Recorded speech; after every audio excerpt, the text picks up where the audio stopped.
Похвалony Jezus Chrystus. Wasze Ekscelencje, poważane świętari, konsekrowane osoby, przedstawniki światu nauki i kultury, świeckie, salezjańskie, współpracownicy, braty i siostry. Serdecznie witam wszystkich zebranych na tym odmysłowym, przyświęconym jubileju 100-lecia służenia salezjanów u Białorusi, historycznym sympozjumie. Boże Prowied tak rozporządził się, że ja сегодня razem z wami. Na samej sprawie z początku powinno było być trochę inaczej. Kilka miesięcy temu ja otrzymał od księdza Wiktora Gajdukiewicza zaproszenie przyjąć udział w tym sympozjumie. Przeczytał, poglądał swój kalendarz, a ja сегодня powinien być w Nowosibirsku.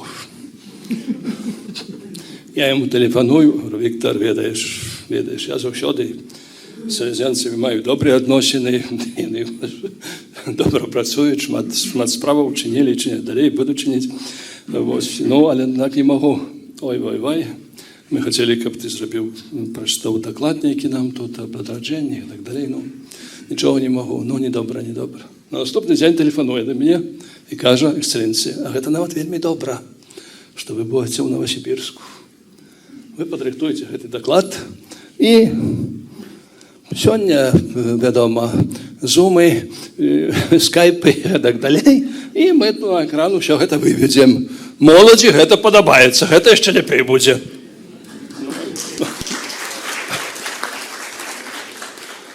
Я вже купив білет у Новосибірськ на сьогоднішній день, на вчорашній день, скажу, вчора повинен був летіти, а прилетіти повинен був післязавтра. А потім мені телефонує біскуп з Новосибірська, перепрошаємо, ми тут перенесли цей симпозіум на тиждень, там конференція ціла була, 30-годзе відродження структур католицького костюла в Білорусі, тиждень раніше.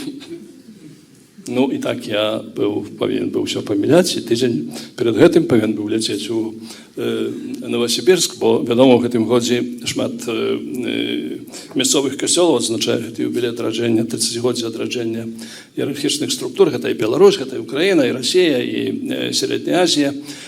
Ну, так довелося, я у докладі це потім скажу, я трохи, як говориться, мочав пальці у це відродження, і там був. Тому Ojciec Wiktor, no na pewno ty dobro придумав з гэтым. Він каже, ти ще там якогось російського біскупа злапай, може ще когось, щось там скаже, нам представиться. Я вже домовився там з некоторими, ну, але, хотіли ми використати самі нові сучасні сродки масової комунікації, як, так сказати, доклад у Мінську, учав з Новосибірська, но він хоче з Мінська. Гэты сённяшні форум, які ўжо праходзіць, адбываецца ў 30-ю гадавіну адраджэння іерархічных структур каталіцкага касцёла ў Беларусі і таксама ў юбілейным годзе апекуна касцёла святого Юзафа. Так што на самай справе сёння мы адзначаем 3 юбілеі. Юбілейны год святого Юзафа, юбілей 100-годдзя дзеяння таварыства святого Францішка Сальскага у Білорусі і юбілей 30-годдзя адраджэння касцёла іерархічных структур каталіцкага касцёла ў нашай бацькаўшчыне. Як Бог адзіны ў Святой Троіцы, таксама і сёння мы аб'яднаны гэтым троечным юбілеем у служэнні Богу, касцёлу і людзям. В 1991 годзе святы Ян Павел II прыняў гістарычнае рашэнне адраджэння структур каталіцкага касцёла на Беларусі. Гэтая падзея не адбылася ў духоўнай пустыні і не была прадыктавана палітыкай празелітызму ці экспансіі каталіцызму, як часам можна пачуць, можа сёння аб гэтым менш кажуць, але 30 гадоў таму аб гэтым часта нагадвалі. Але яна была здзейснена з мэтай аднаўлення гістарычнай справядлівасці і нармалізацыі пастырскай дзейнасці. Яна таксама была здзейснена не на пустым месцы, аб чым сведчыць гісторыя каталіцызму на беларускіх землях. Пачаткі хрысціянізацыі нашай бацькаўшчыны, перадусім ва ўсходняй традыцыі, сягаюць 10 стагоддзя. У сярэдзіне 13 стагоддзя паўстала Вялікае княства Літоўскае, якое існавала да канца 18-го. У 15 стагоддзі яно з'яўлялася найбуйнейшай дзяржавай у Еўропе і характарызавалася шматнацыянальнасцю і шматканфесійнасцю. 15 стагоддзя адзначылася буйным развіццём каталіцкага касцёла, перадусім дзякуючы актыўнай дзейнасці езуітаў, дамініканцаў, францысканцаў, бенедыктынцаў і бернардынцаў. Важным у развіццё каталіцызму, каталіцкага касцёла ў Беларусі быў уклад езуітаў, якія заснавалі некалькі калегій і 2 акадэміі у Вільні і ў Полацку. Падпісаная ў 1596 годзе Брэсцкая унія спрыяла развіццю грэка-каталіцкага веравызнання. Адным з праяўленнем чаго стала паўстанне грэка-каталіцкага арцыбіскупства ў Полацку і дзейнасць законаў базільянаў. У 1773 годзе царица Кацярына II без згоды апостольскага пасаду самавольна, падкрэсліваю, самавольна заснавала беларускую рыма-каталіцкую дыяцэзію. Склалася вельмі складаная і небяспечная сітуацыя, якая ў прынцыпе магла прывесці да новай схізмы і стварэння непадпарадкаванага папе касцёла. Пасля доўгіх складаных перамоў паміж апостольскім пасадам і царскім урадам папа Пій VI ў 1783 годзе заснаваў тэрытарыяльна самую вялікую ў свеце магілёўскую мітраполію, у склад якой уваходзілі ўсе каталіцкія дыяцэзы Расійскай імперіі. Адначасова новую тэрытарыяльную арганізацыю атрымала і грэка-каталіцкая царква. Такім чынам, як бы гэта не гучала парадаксальна, але росчыркам імператарскага пера быў пакладзены пачатак іерархічнай структуры каталіцкага касцёла ў Расійскай імперіі і ў Беларусі, якая ўваходзіла ў яе склад. Неисповедимы пути Господни. 19 стагоддзе стала часам жорсткіх ганенняў на касцёл. У перыяд з 1830 по 1870 гады былі закрыты амаль усе кляштары і касцёльныя навуковыя установы. У 1839 была зліквідавана унія, а ў 1869 мінская дыяцэзія, тэрыторыя якой была далучана да Віленскай, а ў 1883 годзе да Магілёўскай дыяцэзіі. Пасля царскага дэкрэту аб рэлігійнай талерантнасці 1905 года распачалося ажыўленне дзейнасці каталіцкага касцёла. У 1917 годзе тымчасовы расійскі ўрад прызнаў каталіцкаму касцёлу ў Расійскай імперіі такія ж самыя правы, якія мела праваслаўная царква. Былі адменены абмежаванні на вядзенне душпастырскай і місійнай дзейнасці. Аднавіла таксама сваю дзейнасць і мінская дыяцэзія. Аднак пасля рэвалюцыі 1917 года распачалася трываючая 3 пакаленні эра жорсткіх ганенняў. Тут ужо мы 2 даклады чулі аб гэтым, вельмі падрабязна, я так толькі коротка скажу. З абвяшчэннем БССР 1 студзеня 1919 года у нашу краіну прыйшла і этэістычная ўлада.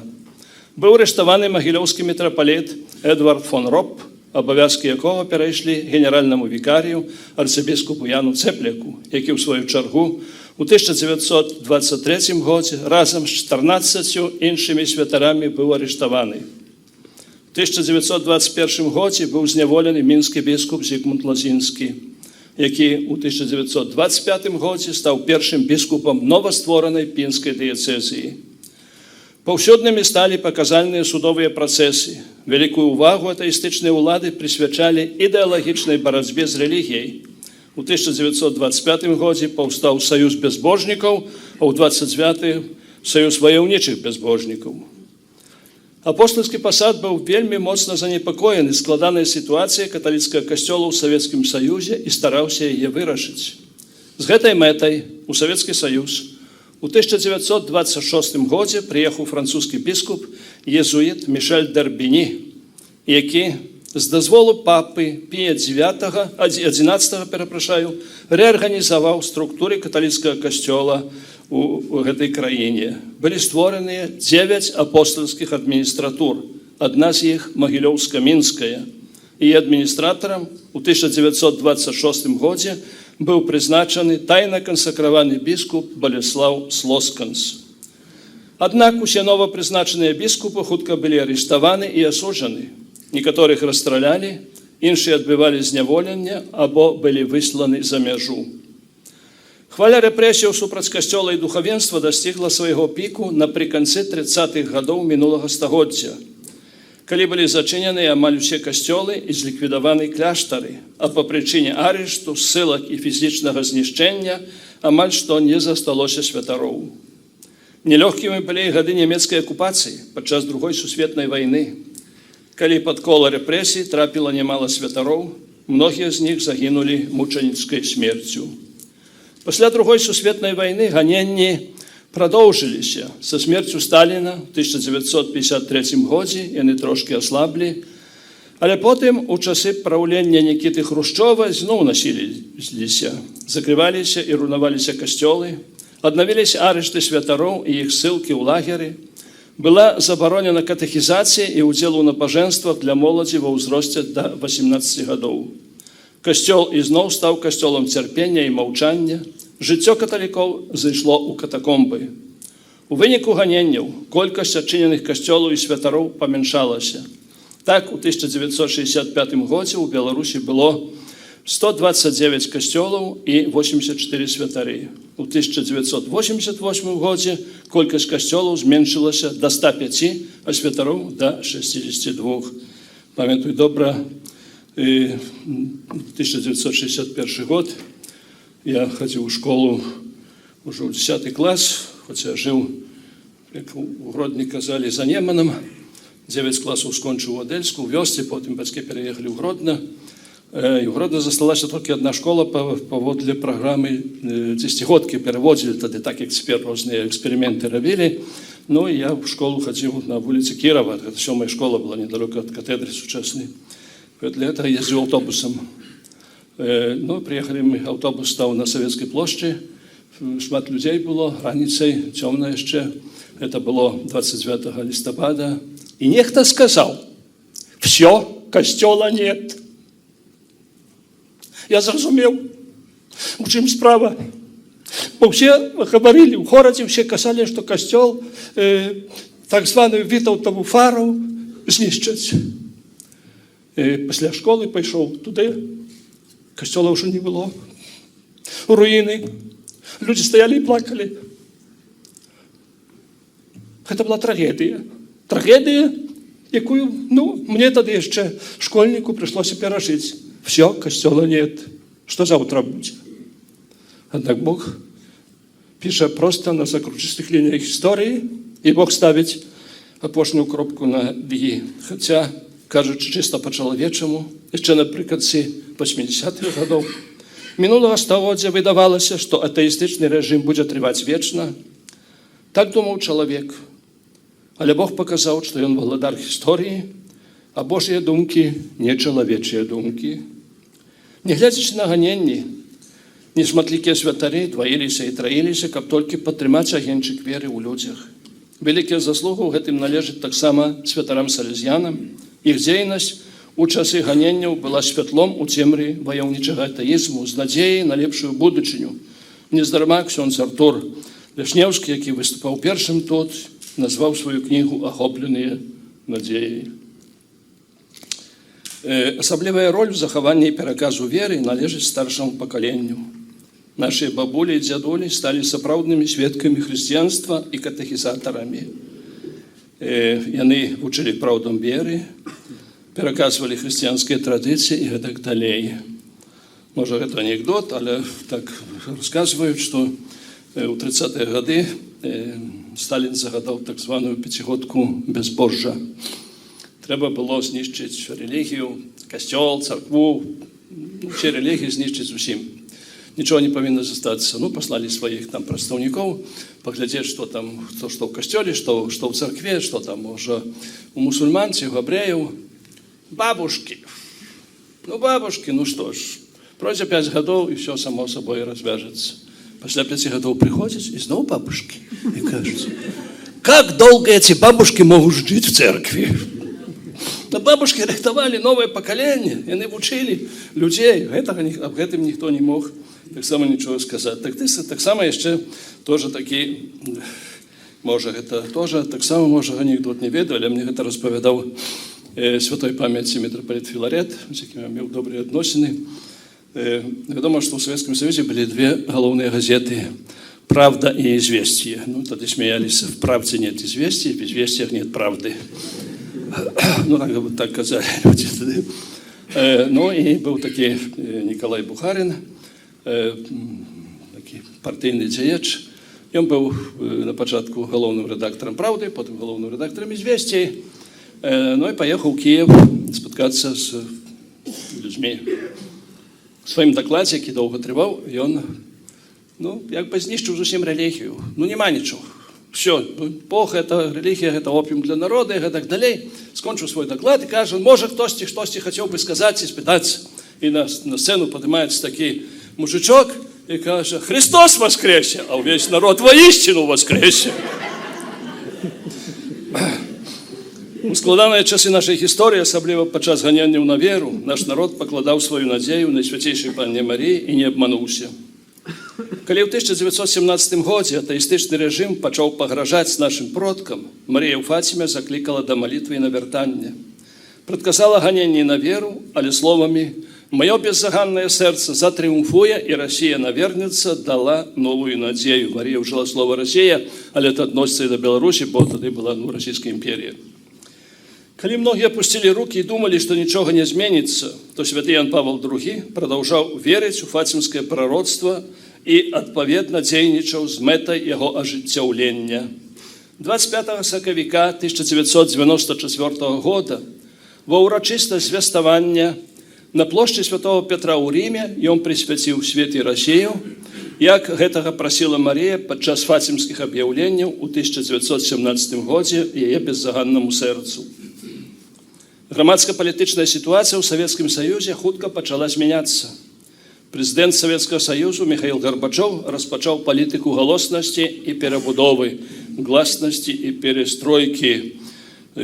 Таксама анекдот тыя часы быў, што, кажа, спатыкаецца там Ленін, пытаецца Сталіна, ты штосьці будаваў? Не, нічого не будаваў. Сталін пытаецца Хрушчова, ты штосьці будаваў? Не, нічого не будаваў. Хрушчов пытаецца Брежнев, ты штосьці будаваў? Не, нічого не будаваў. Так что он там перестраивает? Ну так, на гэта галоснасць і перабудова, палітыка гэта хутка праявілася ў некаторым паляпшэнні сітуацыі веруючых у краіне. Яе кіраўніцтва пачало актывізаваць кантакты з апостальскім пасадам. У 1988 годзе пасол Савецкага Саюза ў Італіі Міхаіл Лунькоў наведаў Ватыкан з мэтай проинформовать папу Яна Павла II об рашениях 19-й Всесоюзной конференции Коммунистической партии Советского Союза. Был повод. Але при гэтым он так само поведал понтифика об тым, что Москва вывучае пераданное раней дзяржсакратаром яго святости кардиналом Агастина Казаролі послание папы с пропановами нормализации ситуации католиков в Советском Союзе. У 1988 годзе Гарбачоў заявіў, што ў Савецкага Саюза і Ватыкана ёсць магчымасць для ўзаемадзеяння ў вырашэнні агульначалавечых і сусветных праблем. Усё гэта сведчыць аб тым, што ў Савецкім Саюзе пачало змяняцца стаўленне да рэлігіі, як да рэлігіі, так і да каталіцкага касцёла, які, нягледзячы на ганенні, не знік з мапы краіны. Захаваўшаяся падчас ганенняў падземная рака веры была гатовай вырвацца наверх. Умовы для гэтага паступова паспявалі. У паветры лунала атмасфера хуткіх перамен. Таму праведзенае святым Янам Паўлом II адраджэнне структур каталіцкага касцёла ў Савецкім Саюзе і Беларусі не ўзнікла на пустыні, але мела пад сабой як гістарычны, так і фактычны грамадска-палітычны падмурак. Папа Войтыла з прысутчай яму праніклівасцю прачытаў знакі часу і ацаніў грамадска-палітычную сітуацыю таго часу і своечасова прыняў адпаведныя рашэнні. 25 ліпеня 1989 года ён прызначыў вашага пакорнага слугу біскупам мінскім і апостольскім адміністратарам для католікаў лацінскага абраду ў Беларусі, а 20 кастрычніка у Ватыкане у базыль Святого Петра кансакраваў. Сімвалічна, што ў той сам дзень Міхаіл Гарбачоў спаткаўся з кіраўніком Ватыканскага сакратарыяту па адносінам з дзяржавамі арцыбіскупам Анджело Садана. Гэты факт сведчыць аб тым, што лёд у адносінах паміж Ватыканам і Савецкім Саюзам зрушыўся, і распачалася іх новая эра ў адносінах паміж імі. У гісторыі каталіцкага касцёла на Беларусі прызначэнне біскупа стала пачаткам адраджэння як яго іерархічных структур, так і пастырскай дзейнасці. Касцёл у той час знаходзіўся ў жаласным стане, але палаў энтузіязмам адраджэння ў новых грамадска-палітычных абставінах, наступіўшай ад вельгі. Не было святароў, касцёлаў, семінарій, рэлігійнай літаратуры, каталіцкіх медый і практыкі дабрачыннай дзейнасці. Кансакраванае жыццё існавала ў падполлі і гэтак далей, але былі вернікі. А Божае благаслаўленне спрыяла працэсу адраджэння. Распачаўся канструктыўны дыялог з дзяржаўнымі інстытутамі, у выніку чаго звярталіся раней канфіскаваныя касцёлы і капліцы, быў атрыманы дазвол на служэнне замежных святароў. У 1990 годзе ў Гродні была заснавана духоўная семінарія, распачала сваю дзейнасць дабрачынная арганізацыя «Карітас», пачалі адраджацца пілігрымкі да санктуарыяў у Беларусі і за мяжой, і гэтак далей. З пастырскай дапамогай прыбылі святары з-за мяжы, перадусім з Польшчы.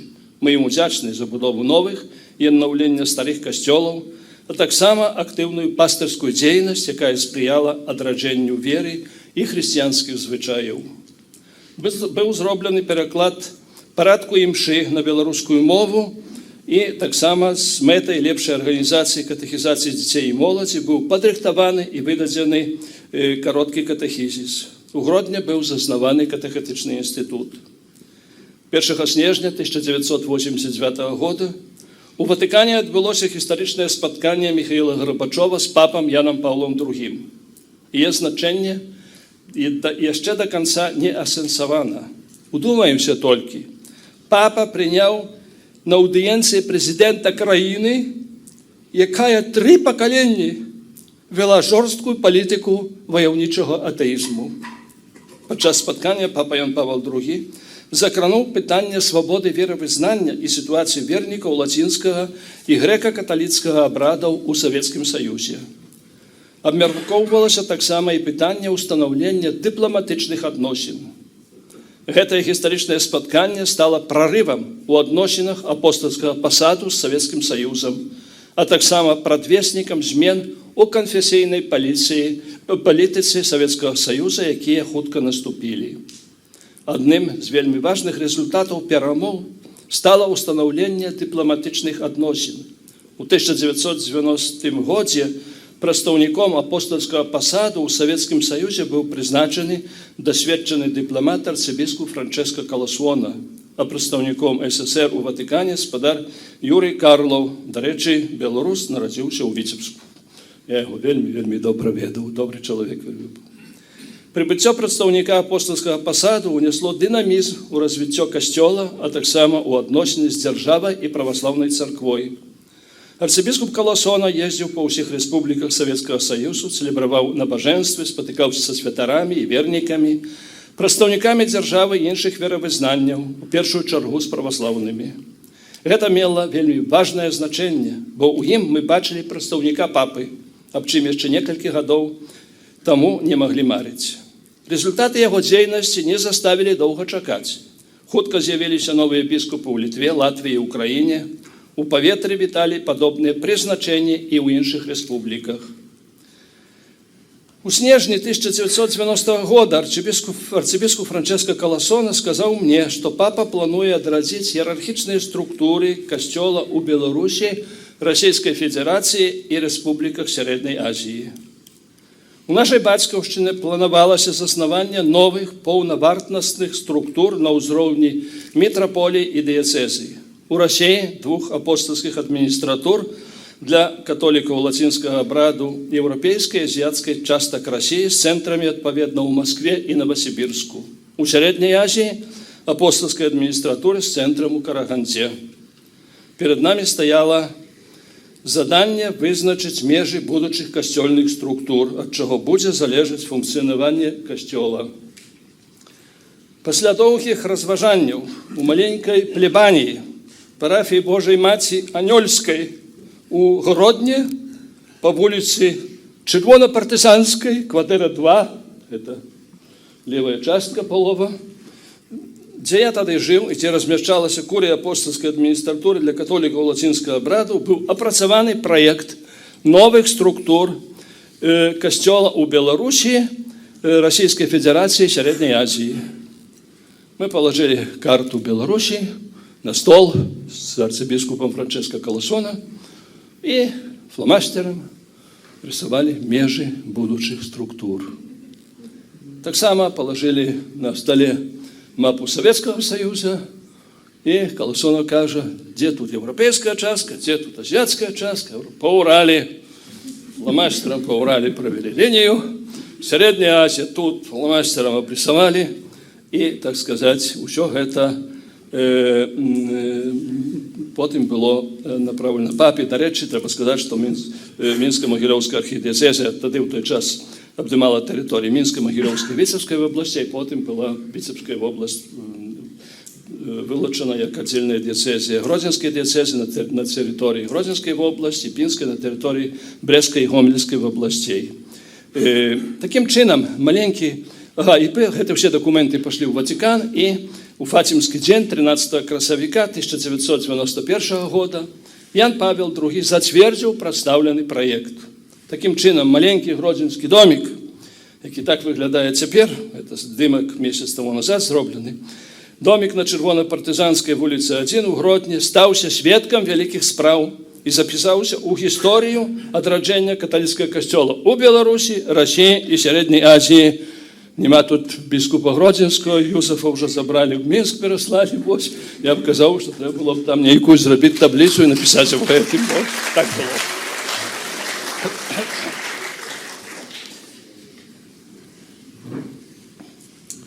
Дзякуючы намаганням святого Яна Паўла II былі адроджаны нармальныя структуры каталіцкага касцёла ў Беларусі. Немагчымае чалавеку стала магчымым Богу. Пачала адраджацца таксама і грэка-каталіцкая царква, якая чакае на ўстанаўленне нармальных іерархічных структур.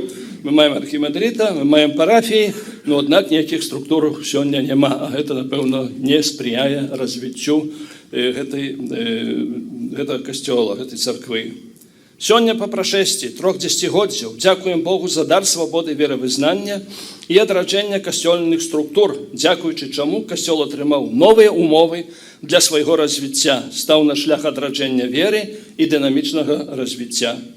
Багатая адначасова трагічная гісторыя каталіцкага касцёла на Беларусі яшчэ раз паказвае, што, нягледзячы на розныя складанасці і зменлівасці лёсу, Бог кіруе гісторыяй.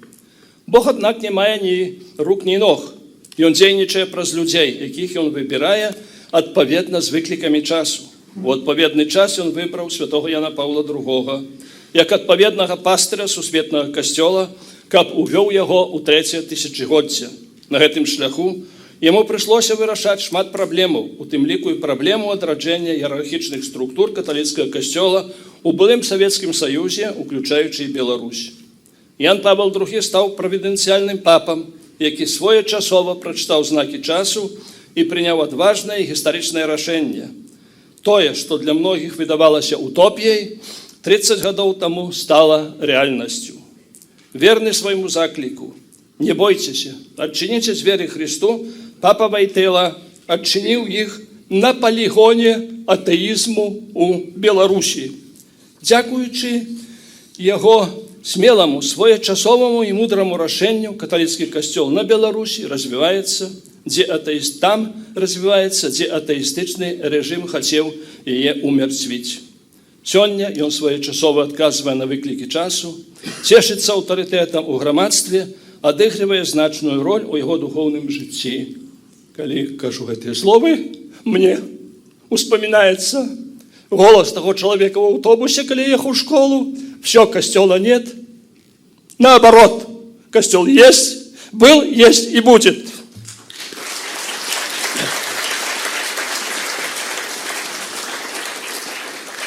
У працэсе адраджэння касцёла вялікую роль адыгралі прадстаўнікі таварыства святого Францішка Сальскага, святары, сёстры і свецкія сальзіянскія супрацоўнікі. Ксёндз Артур казаў, што апошнім сальзіянцам быў ксёндз Ян Таркоўскі, які памёр у 1974 годзе. Але Бог, аднак, паслаў сальзян на 4 гады, І пасля 4 год з'явіўся ксёндз Юзаф Занеўскі. І мы добра памятаем гэтую дату. Я добра памятаю, калі я тады яшчэ вучыўся ў семінарыі, што прыязджаў дамоў, што тут з'явіўся святар, што я святар, што пры Бернардынскім касцёле знаходзіцца, але ўсё неафіцыйна, бо не дазвалялі. Працаваў на піўзаводзе гродзенскім. Ну, працаваў як просты працаўнік. Такіх не ён адзін такі быў. Былі такія. І Лісоўскі, скажам, працаваў,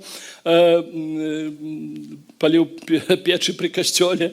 Іншыя таксама святары былі. Аднак быў, ён з'явіўся. І гэтым была таксама вялікая надзея, што ёсць яшчэ адзін святар. І, напэўна, з ксяндзом Юзафам Занеўскім звязана і адраджэнне не толькі салезіянскай супольнасці, але таксама і касцёла ў Беларусі, і салезіянскай супольнасці, і касцёла ў Расіі.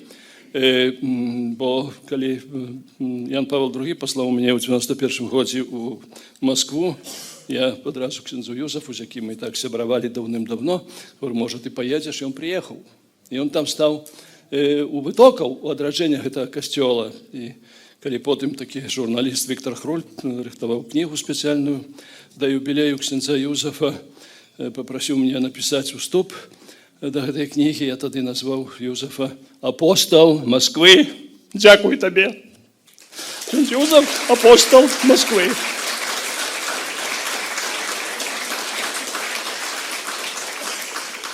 Бо ты зрабіў так па-чалавечаму, кажучы, немагчымае. Касцёл, які сёння з'яўляецца прыгожай катэдрай, 4 паверхі, склад нейкі, там фабрыка, бюро розныя і гэтак далей. Мала, можа, хто ведае, што. Адтуль не хацелі выходзіць тыя, хто там быў. Мала хто ведае, што пісталет яму да галавы прадстаўлялі. Хацелі застрэліць. Ён прайшоў праз гэта. І кажуць, у народзе праз агонь, ваду і медныя трубы. Яшчэ раз шчырая дзякуй табе, ксёндз Юзаф.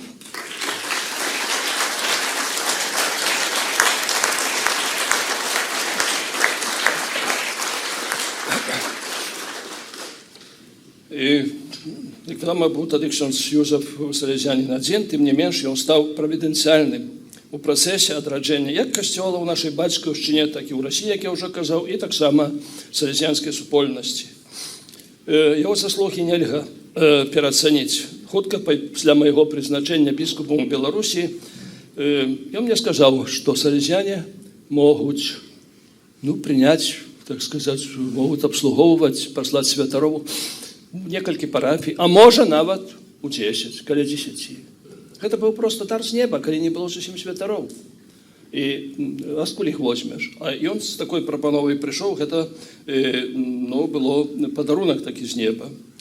Ксёндз Юзаф Занеўскі, яго супраты з замежжа пачалі актыўную працу па вяртанню касцёлаў, іх рэстаўрацыі і арганізацыі пастырскай дзейнасці, асабліва сярод моладзі. Дзякуючы ім мы ўбачылі новы стыль пастырства. Мота заснавальніка салезіянаў святого Яна Боска «Дай мне душы, а ўсё іншае забяры» стала указальнікам на шляху пошуку духоўных каштоўнасцяў. Гэта было вельмі важна для выхаваных на прынцыпах практычнага матэрыялізму людзей, калі прапагаваўся лозунг «Рэлігія – опіум для народа». Людзям, якія шукалі маральных каштоўнасцяў, духоўныя сыны і дачкі святого Яна Боска дапамагалі ў вырашэнні гэтай фундаментальнай праблемы. Салезяне самі ахвярна служылі і вучылі нас новым метадам пастырскай працы. Асабліва гэта праяўлялася ў пастырстве моладзі, катэхізацыі, арганізацыі моладзевых спатканняў і дабрачыннасці і таму падобнае. Дзякуючы ім з'явіліся новыя, невядомыя нам дагэтуль формы працы з моладзю, менавіта араторыі, як месцы фармацыі моладзі, якая з'яўляецца будучыняй касцёла і грамадства. Там маладыя людзі пазнаюць не толькі праўды веры, але таксама вучацца новага стылю сяброўства і жыцця. Салезяне таксама сталі на пярэдняй лініі фронту адраджэння пілігрымкавага пастырства. Нелёгка перачысліць месцы, дзе дзякуючы ім касцёл, як фенікс, адрадзіўся з попелу. Дастаткова ўспомніць толькі некаторыя прыклады. У Лідзе і Яшмянах сёння працуюць дзецізяльныя святары, але пачатак адраджэння парафіяльных супольнасцяў там паклалі салезяне. Ksiądz Józef, pamiętasz, jak освячали звони у Ошмянах. Велізарний костел, нам тоді тільки передали одну наву ще. Але алтарь зробили на вулиці. Уся площа, велізарна площа була людей. Я не ведаю, скільки там тисяч людей було. Не тисяча, не дві, там за 10 тисяч могло бути. Сморгонська парафія святого Архангела Михайла з'являється прикладом організації агульного і молодого пастирства з великою кількістю покликаннів. Поспіхово дзейнічують парафії в небовзяці Найсвятейшої Панни Марії у Дятлові, святих апостолів Петра і Павла у Жупранах. У Мінську Серебранці росте так потрібний для гэтага мікрорайону величний костел святого Яна Хрестителя. Молодзевый центр гэтай парафіі моцна запатрабаваны і папулярны. У ім адбываюцца розныя рэлігійныя, культурныя і спартовыя мерапрыемствы. У Бараўлянах пад Мінскам яшчэ адзін падобны цэнтр, куды ахвотна прыходзіць моладзь і дзеці гэтага буйнога раёна медыкаў. У Раўбічах існуе не толькі добра вядомы рэспубліканскі цэнтр алімпійскай падрыхтоўкі па зімовых відах спорту, але і парафія святого Мацвея, якой апякуюцца салезіяне. У салезіянскіх моладзевых цэнтрах і араторыях у харызме святого Яна Боска і паводле ўведзенага ім прэвентыўнага спосабу выхавання адбываецца духоўная і чалавечая фармацыя маладых людзей. Гэта вельмі важна ў наш час паступаючага секулярызму і маральнага рэлятывізму, які, па словах кардынала Йозефа Ратцингера, будучага папы Бенедыкта XVI, з'яўляецца смяротнай труцізнай. Трэба таксама адзначыць, што салезіянская моладзь прымае актыўны ўдзел у розных дыяцэзіяльных і міждыяцэзіяльных мерапрыемствах. Парафіі, якімі апякуюцца святары салезіяне і сёстры салезіянкі, адзначаюцца пакліканнямі як да дыяцэзіяльнага, так і манаскага духавенства, што вельмі важна для гарманічнага развіцця касцёла. Гэта і іншыя шматлікія прыклады сведчаць аб тым, што духоўныя сыны і дочкі святого Яна Боска уносяць вялікі ўклад у духоўнае адраджэнне нашай нацыі.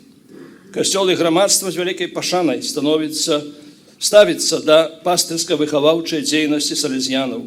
Дзякуючы іх ахвярнаму служэнню, ўсё ярчэй ззяе зацемнены спадчынай ваяўнічага атэізму і жыццём сучаснага чалавека без Бога духоўны небасхіл над нашай бацькаўшчынай. Служэнне салезіянаў нясе новую надзею, нават насуперак надзеі.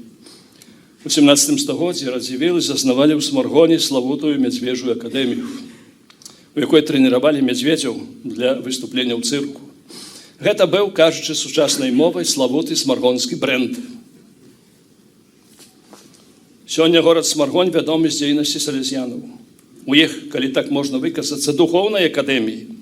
На духоўных прынцыпах фармуецца моладзь, якая здольна захаваць сваю хрысціянскую ідэнтычнасць, бараніць веру і яе сведчыць у сучасным цырку, секулярызму і бязвер'я. Тое ж самае можна сказаць і пра іншыя салезіянскія моладзевыя цэнтры, якія смела можна назваць духоўнымі акадэміямі фармацыі сучаснай моладзі. Таварыства святого Франціска Сальскага святкуе юбілей 100-годдзя сваёй дзейнасці на Беларусі. Яго гісторыя ў нашай бацькаўшчыне багатая і адначасова трагічная, нягледзячы на ганенні, якія яно разам з ганеннямі на ўвесь беларускі касцёл перажыло, тым не менш вытрывала і адрадзілася разам з ім. Мінулыя 30 гадоў сталі часам адраджэння касцёла як у духоўным, так і структурным сэнсе. Колькасць парафій, адпаведна святароў, павялічылася прыкладна да каля 500. У гэтым працэсе вялікую роль адыгралі салезіяне. Упэўнены, што і надалей яны будуць дапамагаць беларускаму касцёлу дынамічна развівацца, выхоўваць добрага хрысціяніна, які будзе добрым грамадзянінам. Таксама спадзяюся, што прыйдзе час, калі салезіяне ў Беларусі змогуць засноўваць школы для атрымання адмысловай спецыяльнасці з мэтаю падрыхтоўкі маладых людзей да самастойнага жыцця і запатрабаванасці ў грамадстве. Сёння мы ўсе разам дзякуем Богу за дар адраджэння і касцёла, і салезіянскай супольнасці. Аднак нельга задавальняцца дасягнутым. Як увесь касцёл, так і салезіянская супольнасць павінны развівацца далей. Лацінскае выслоўе кажа: «Квін он прогрэдзіт, рэгрэдзіт». Хто не развіваецца, той дэградуе. А амерыканскае выслоўе сцвярджае, што калі хочаш заставацца на сваім месцы, трэба бегчы. Занімаць нейкую пазіцыю, бо заўсёды ёсць іншыя, хто можа заняць твоё месца. А калі хочаш падымацца наверх, трэба бегці вельмі хутка. Таму трэба дасканаліцца як у духоўным развіцці, так і душпастырстве. Бо толькі тады можна адплысці на глыбіню, як да гэтага заклікае папа Ян Павел II у апостольскім лісце «Нова міленію і неунте, уступаючи у нове тисячогоддя, каб улов быў шчодрым і багатым. Для гэтага неабходна інвеставаць у людзей, асабліва маладых, як будучыні касцёла. Неабходна таксама услухацца ў словы святога айца Францішка з яго гаміліі падчас імшы 23 верасня гэтага года з нагоды 50-годдзя заснавання Рады канферэнцыі біскупаў Еўропы. Біскуп Олег там прысутнічаў на гэтай імшы, канцэлябраваў разам з папам. Менавіта па прыкладу святых прымаць Божую ласку і змяняцца. Не турбавацца змрочнымі часамі, негодамі і падзеламі, не губляць часу на крытыку і абвінавачванне, але жыць паводле Евангелля незалежна ад актуальнасці і палітыкі. Божая Маці ўспамога хрысціянаў і святы Ян Боска, выпрошвайце ў Езуса ласку далейшага развіцця беларускага касцёла і салезіянскай супольнасці, якія распачынаюць пісаць новыя старонкі сваёй гісторыі. Няхай умацаваны дзейнасцю таварыства святого Францішка Сальскага наш касцёл будзе сапраўдным сакраментам паўсюднага збаўлення. Няхай стане голасам сумлення нацыі і мужна абвяшчае праўду Евангелля, якая чыніць нас свабоднымі. Няхай адказвае на выклікі часу, бароніць веру і маральныя прынцыпы, а таксама годнасць створанага па вобразу і падабенству Божаму чалавеку. Дзякуй за ўвагу.